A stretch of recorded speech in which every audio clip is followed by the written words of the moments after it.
I love examining the failures of other people. See, their first mistake was making things.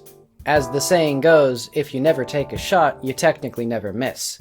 0 for 0 is 1. Concord's been my latest obsession. Concord, for those who don't know, was a big new shooter published by Sony that wound up selling basically 0 copies and shutting down 2 weeks after release. This wasn't the only major failure of its kind in the past few years, and there were a lot of factors against this game, but one point people keep bringing up is the character design. Looking at them, yeah, there's just something missing. Some have called them Guardians of the Galaxy from Temu, a Netflix adaptation of itself, or just people in silly costumes. When people try getting more analytical though, critiquing individual character designs and things like that, I've never seen anyone pinpoint why I feel the way I do. After a lot of thought and multiple scrapped scripts for this video, I've made up an explanation that makes sense in my head so you know it's real. Lots of games have big casts of wacky characters, and lots of games have realistic graphics. However, few games have a big cast of wacky characters and realistic graphics, and Concord, I think, demonstrates why.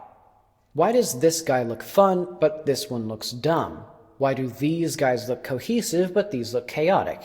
Why does this look like an iconic character, but this looks like a person in a silly costume? What could possibly be the difference between these two images? Our aesthetic tastes are different when we look at costumes worn by actual people versus characters in animation or illustration. Concord looks realistic enough that they needed to think of their designs as costumes, but seem to have designed them more as characters instead. This created 2 major problems. 1, many elements that would work in a drawing just don't in real life, making the characters look ridiculous.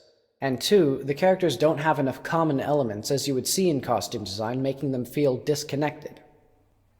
Thank you for watching. Please check the Patreon and Discord links on your way out, because the rest of this video is me doing 3 or 4 victory laps reiterating my point. Let's start with that first idea. It's the cosplay Netflix adaptation problem. Good character design is often goofy clothes and a bad haircut, and it just doesn't look the same when applied literally in real life. Take DeVere's here. She looks like a real person wearing a gray wig in a big Tupperware container. And who gave Baz those glasses that make her eyes look slightly too close together? In an illustration, these two would look fine. They're a little silly, a little quirky, and that's fun. But when applied to virtually real people, they look stupid.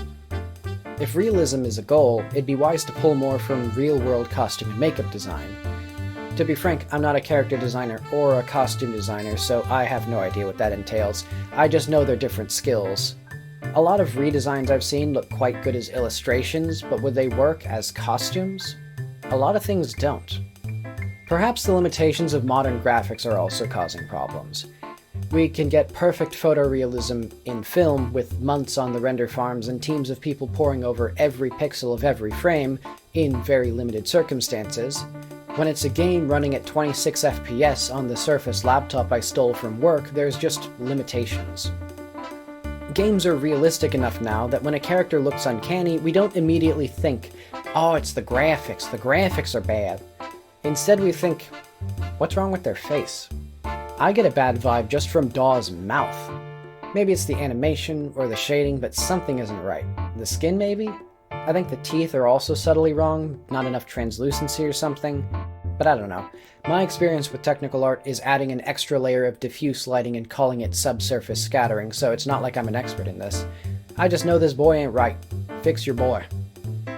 Other games going for realism that can't go all out, no expenses spared like Naughty Dog or Rockstar can don't usually focus too much on the characters, probably because it's so easy to fuck it up.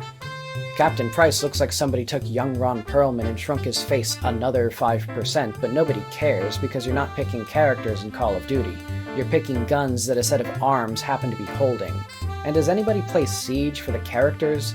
They're not making a spin-off comic about the 4 guys who look exactly the same, is what I'm saying. These games tend to focus on the environment or guns, which are not only easier to render, but don't have the same reaction when they're slightly wrong. Having said all that, most of the characters, individually, aren't as bad as people make them out to be. Haymar's got a cool outfit, I love the stitching, which is nicely done on everybody. Even Daw isn't that bad in motion. Of the lot, Veil is probably my favorite design. Simple, but aesthetically pleasing. Well, I didn't need to see the digital dogs, but otherwise she has a nice design. There are elements that are weaker because of the realism, but I don't think it's actually the core issue. The much bigger issue is cohesion between the designs, my second point. No matter how eclectic the characters and skins are in games like Fortnite, League of Legends, and Overwatch, they're unified by a common art style. Well, to an extent. The quirks of the modeling, texturing, and animation that separate the game from reality are what unify even its most disparate elements. Eventually, we should ask why they all chose Disney's Tangled as the starting point for their style, but that's asking why a bunch of gamers loved a movie about an 18-year-old blonde girl walking around barefoot. This creates a design language that makes everything feel like it belongs together.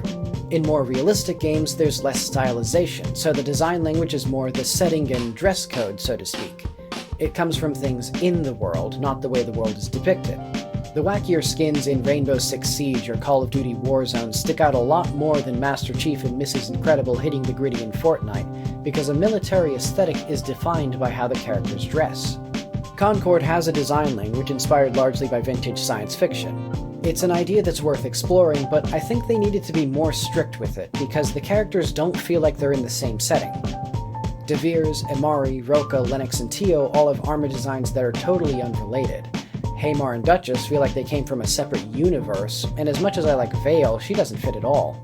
She looks like she's on a heartbreaking journey across an icy desert hellscape after her younger brother, her only family in the world, was killed by bandits, and she's gradually consumed by the violence of the sand, becoming a thing of myth.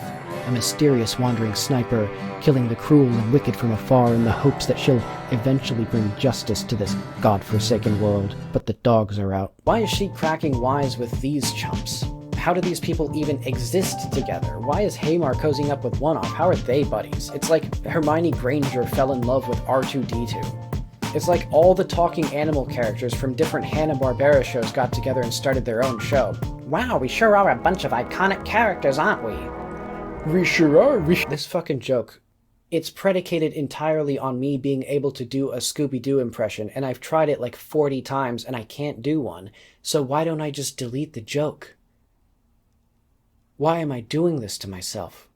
People often compare Concord with Guardians of the Galaxy for obvious reasons, so why do the Guardians work when Concord's crew doesn't? Well, look at them. They all wear leather, denim, and stainless steel. Gamora's suit might be latex, but latex is just leather for girls. The odd one out is Groot, but he's the Scooby-Doo. You're allowed one Scooby-Doo per band of misfits.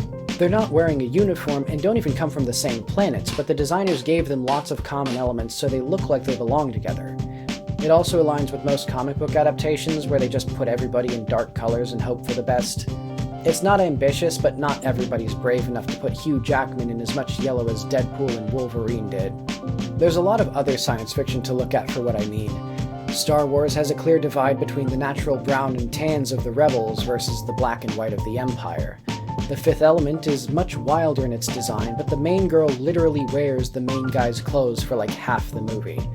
The 1980 Flash Gordon movie has lots of red, black, and gold to tie its characters together, plus lots of similar shapes and details.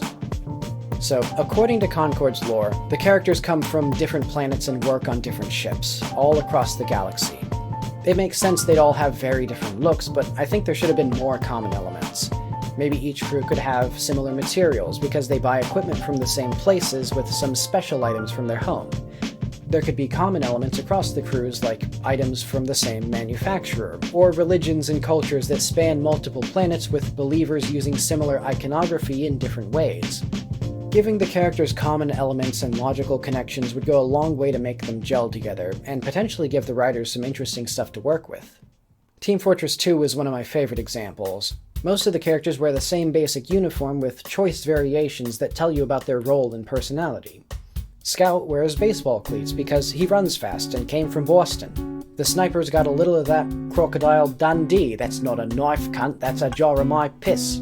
The spy and the medic are the most visually different, and they're also the most mechanically different. It gives the characters variety while selling the theme of the game. These are blue-collar guys, this is a job, and the health insurance probably sucks. Apex Legends is perhaps a closer analog to Concord, and it uses lots of common bits on all the characters, pulling mostly from modern aviation with the jumpsuits and harnesses and stuff. It also mixes in a bit of cowboy western and ninja-esque influence. Even these two loathsome discount Destiny 2 Echo from Overwatch looking fuckers have some flaps and zippers to try and match the style. Like, they knew. They knew they had to make them fit, and they weren't like, hey, let's just not put them in the fucking game. Let's go back to the drawing board and make a robot that looks like one of the other robots in this wonderful fictional universe. Like Chappie over here, he's having a great time. Did they lose the technology to make robot faces 400 years ago when this guy was made? What the fuck is the lore in this game? Why did they give Haiti a face in Haiti 2? What I'm saying is, I think the core issue with Concord's designs is they don't work as costumes, specifically the way they all look together. It's not a common problem in games, because it's only in the past few years we're really hitting the point where AAA characters read as actual people, in a bad way. When people try to analyze the characters individually, they're missing the forest for the trees, in my opinion. It's the designs in combination with realism and as an ensemble where they fall apart, not the designs alone. But then again, the only true statement I can make on matters of aesthetic is whether or not I like something. Everything else is just blind speculation. So I'll just say this. Patreon.com/Needleful.